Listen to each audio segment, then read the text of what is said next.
Pessoal, tudo bem? Hoje eu queria conversar com vocês um jeito de organizar os elementos químicos conhecidos.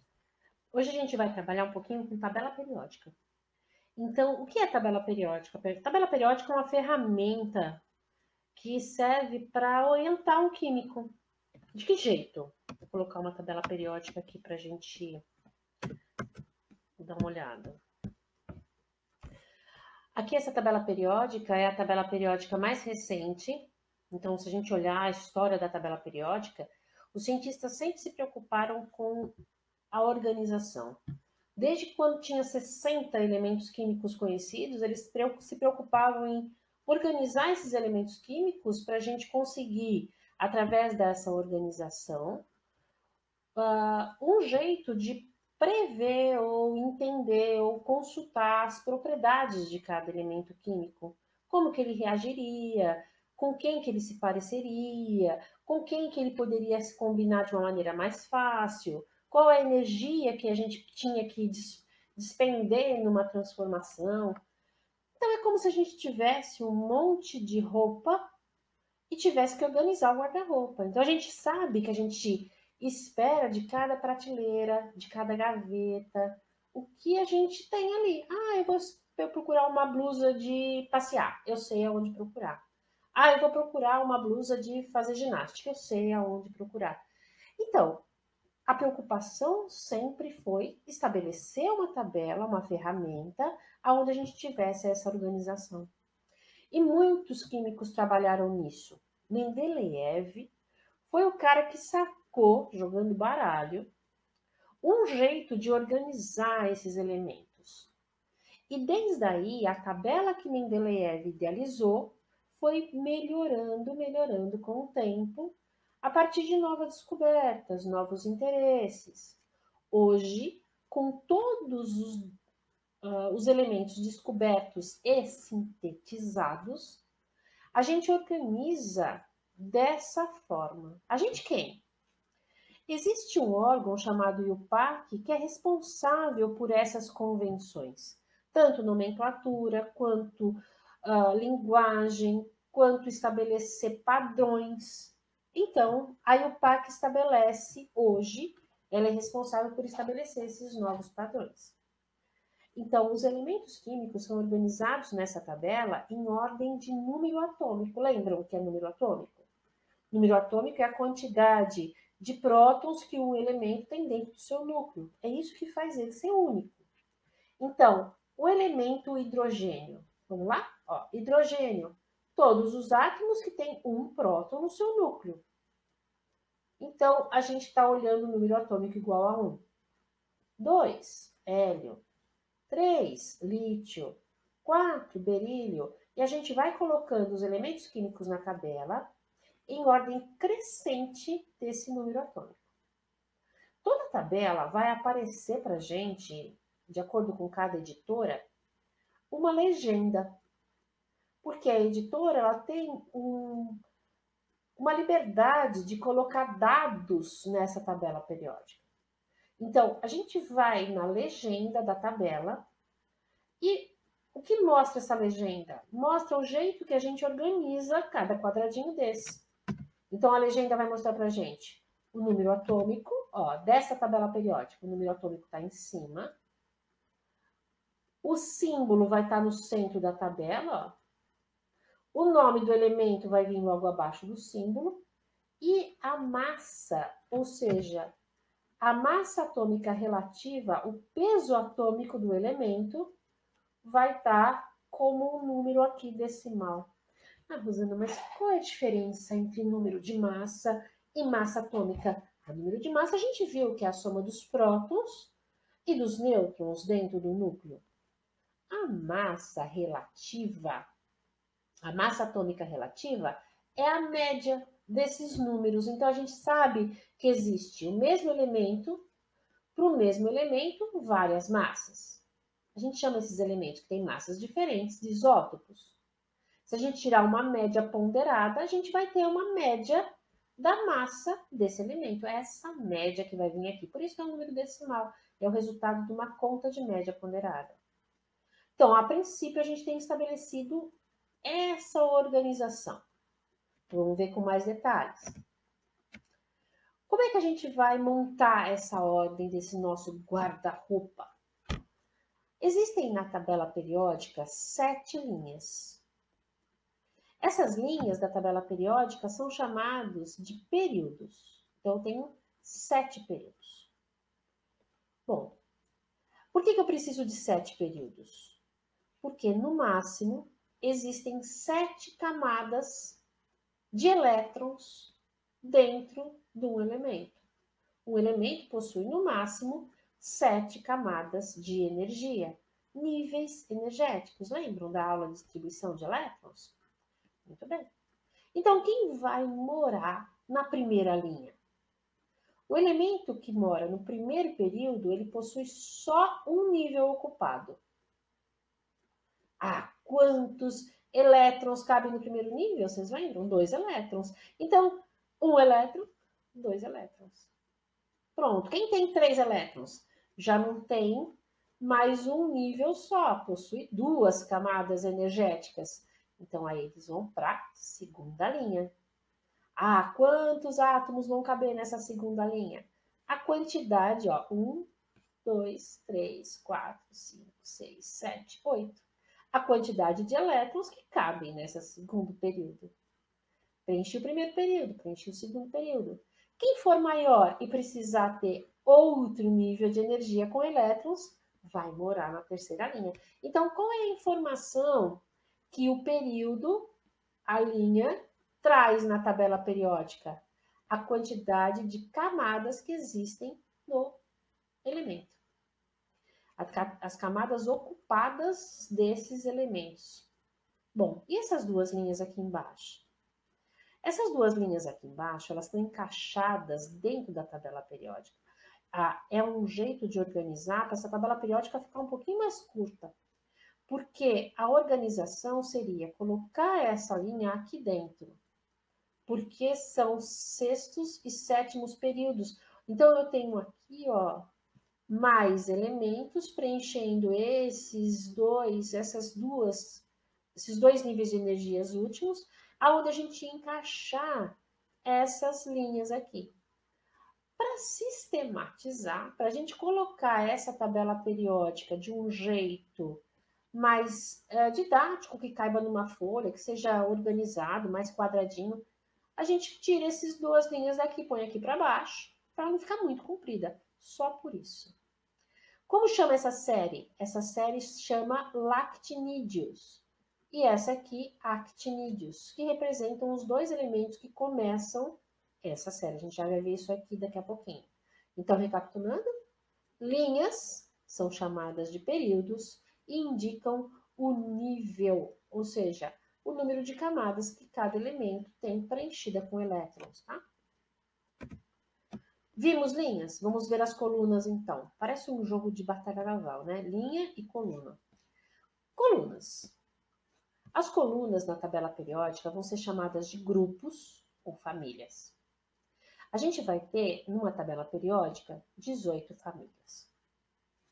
Hoje, a convenção mais moderna numera essas famílias de 1 até 18.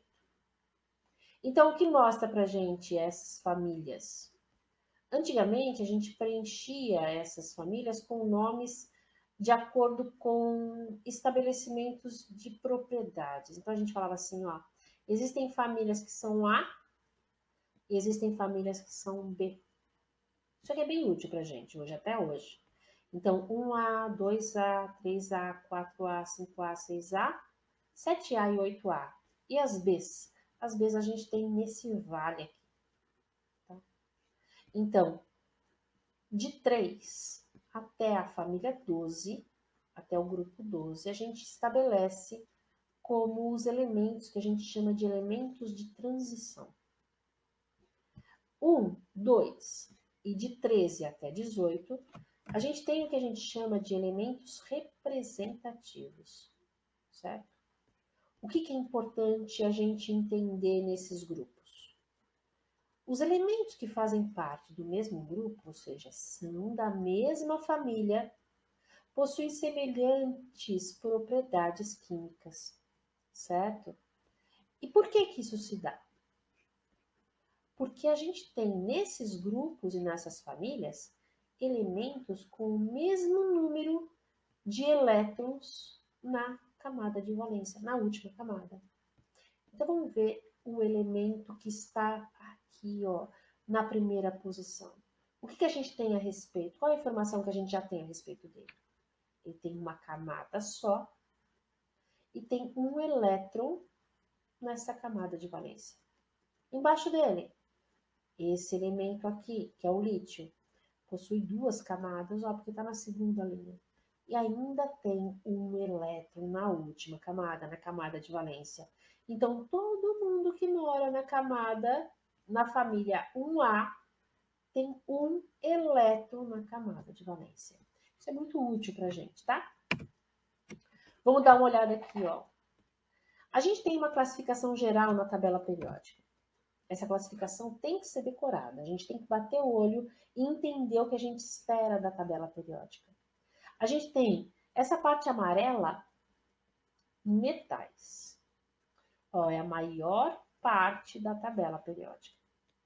A parte azul clarinha aqui, ó, nessa nossa representação, em várias editoras vai estar com cores diferentes. O importante é saber que esse canto aqui, ó, são chamados de não metais ou ametais. A última família, a gente coloca os gases nobres. E percebam, ó, a gente tem o hidrogênio aqui destacado. Ou seja, ele não faz parte da família 1A e ele não faz parte dessa representação. Então, ele não é metal, ele não é ametal, ele não é gás nobre. O hidrogênio ele tem características próprias, então ele não se encaixa nessa descrição. O que a gente pode esperar dos elementos metálicos, ou seja, dos metais? Além de ser a maioria da tabela periódica, a gente pode esperar propriedades desses elementos físicas previsíveis. Então, a gente pode pensar assim. Se eu tiver algum metal nessa tabela periódica, eu posso esperar que a substância simples dele, ou seja, ele com ele mesmo, vai dar origem a substâncias que são boas condutoras de eletricidade e condutoras de calor. Outra característica, os elementos tendem a doar elétrons. Então, a gente tem muita facilidade de achar esses elementos em forma de cátions. Lembra? Cátions são íons positivos, porque doaram elétrons. Existe um brilho característico nesses elementos, nessas substâncias feitas com esses elementos. E os lactinídeos e os actinídeos são chamados de transição interna. Ficam naquela parte de elementos de transição, mas como eles têm uma característica própria, eles são conhecidos como transição interna. Então, a gente está olhando aqui, ó, a prata, o cobre, prestando bastante atenção neles. Outra coisa importante é que a gente pode esperar dessas substâncias que são sólidas nas suas condições de temperatura e pressão.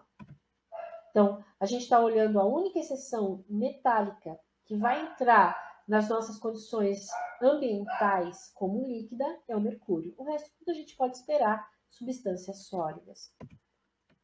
Ametais. Ametais são 18 elementos que são constituídos aqui, ó, nesse canto direito da tabela. Eles podem estar gasosos, podem estar líquidos, podem estar sólidos. Então, a gente vai ver isso depois em outras propriedades. Não são bons condutores, nem de calor, nem de eletricidade. Então, a gente tem aqui substâncias simples feitas com esses elementos, não são boas condutoras. Oxigênio, gás, nitrogênio, certo? Então, a gente não tem a boa condutividade. A não ser em formas alotrópicas muito especiais, a gente vai discutir isso, mas em geral, essas propriedades gerais. Tem tendência a formar ânions, ou seja, do mesmo jeito que os cátions gostam de doar elétrons, ou melhor, os metais gostam de doar elétrons, os ametais recebem esses elétrons e se tornam íons negativos, certo? Então, a gente tem o exemplo do silício, a gente tem o exemplo do enxofre. Bom, gases nobres, essa família é peculiar. Por que essa família é peculiar?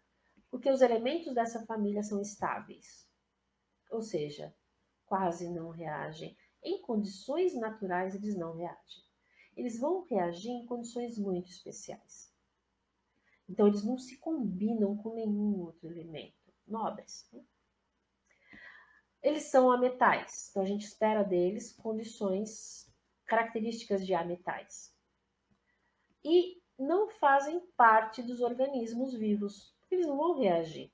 Então a gente tem o neon como exemplo, o neônio, né, que vai fazer esse gás que a gente vê em letreiros. A gente tem o gás hélio. Então o hélio também, ele forma esse gás bem menos denso que o ar, que é usado para fazer balões de festa. Então a gente tem essas características aí no gás nobre. A característica mais importante: não reagem em condições normais, só reagem em condições muito especiais. O hidrogênio, ó, o hidrogênio que é o nosso cara especial, não se encaixa em nenhuma família, ele possui 1 de número atômico, ou seja, o núcleo dele só tem um próton. Então, ele é gasoso, e ele é o mais abundante no universo. A gente vai ver ele como muito especial mesmo. Outra coisa bem útil na tabela periódica é lembrar da distribuição eletrônica de cada elemento e entender que essa distribuição eletrônica ajuda a gente a compreender aonde o elemento está. Então, se eu pegar uma tabela periódica na mão, eu entendi que essas duas primeiras famílias os elementos acabam a distribuição com S. Se eu entender esses outros elementos que moram nesse bloco, a distribuição eletrônica desses elementos acabam com P.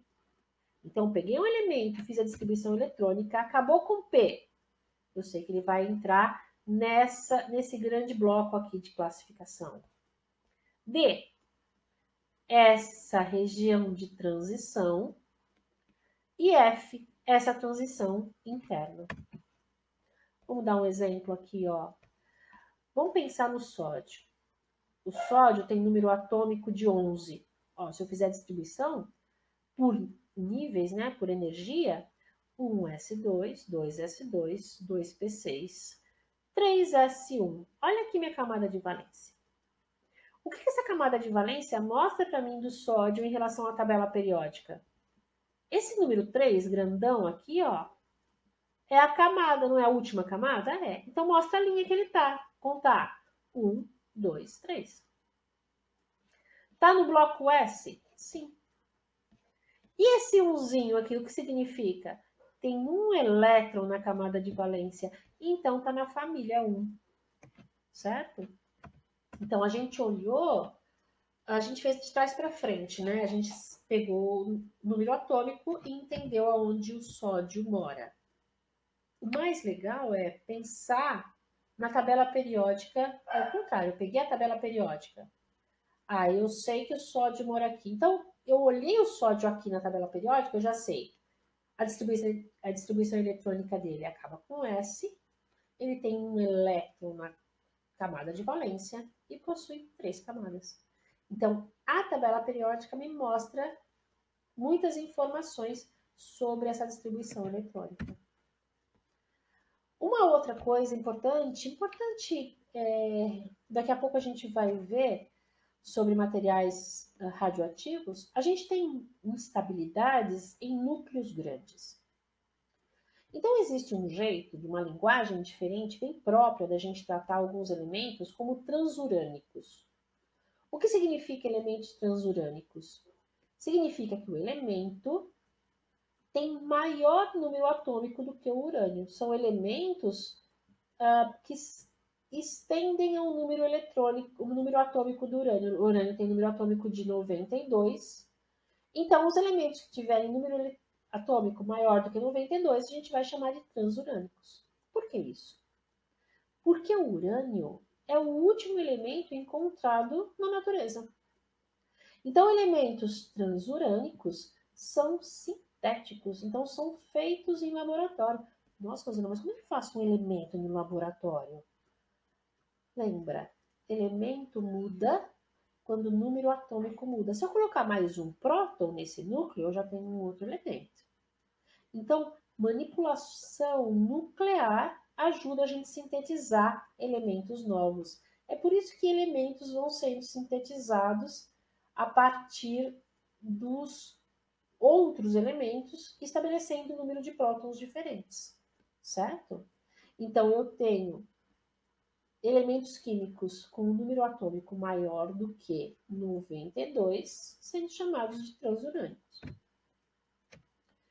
Famílias famosonas. Então, famílias famosas são úteis na tabela periódica, porque são as famílias que a gente tem muita previsibilidade de propriedade, principalmente propriedade química.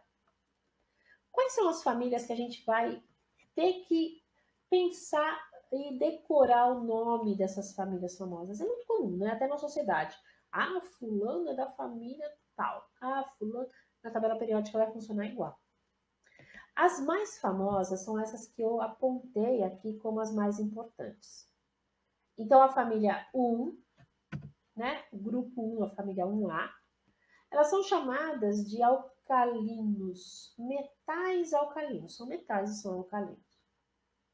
Grupo 2, metais alcalinos terrosos.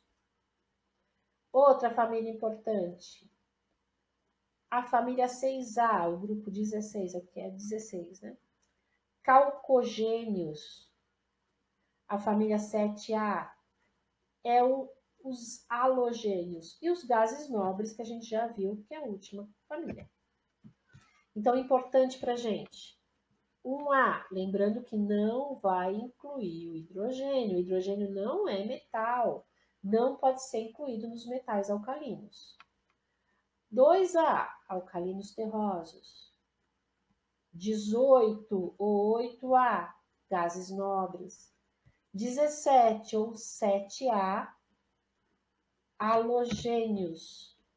E a 16 ou 6A, os calcogênios. Essas outras famílias, família do boro, família do carbono, família do nitrogênio, a gente percebe que a gente tem misturas nessa família, ó, de ametais com metais. Então, são famílias que a gente não procura muito uma nomenclatura própria delas. Aqui não, a gente tem a maioria aqui, ó, como ametais.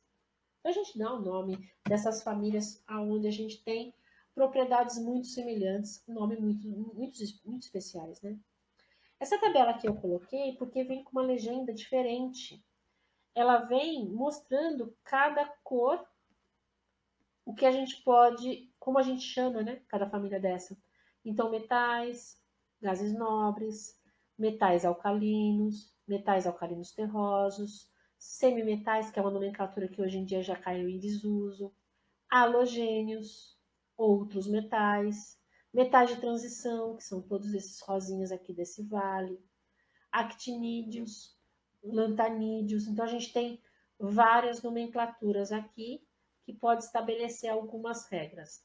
Importante, tabela periódica não é para decorar, tabela periódica é para usar. Então, a gente vai sempre, daqui para frente, olhar a tabela periódica como uma ferramenta. Ah, vou começar a aula de química? Vou. Mas a tabela periódica tem que estar em cima da mesa. Então, não tem como a gente fazer exercício, olhar propriedades, sem a gente ter uma tabela periódica na mão. Combinado? Então, até a próxima aula, pessoal. Beijo!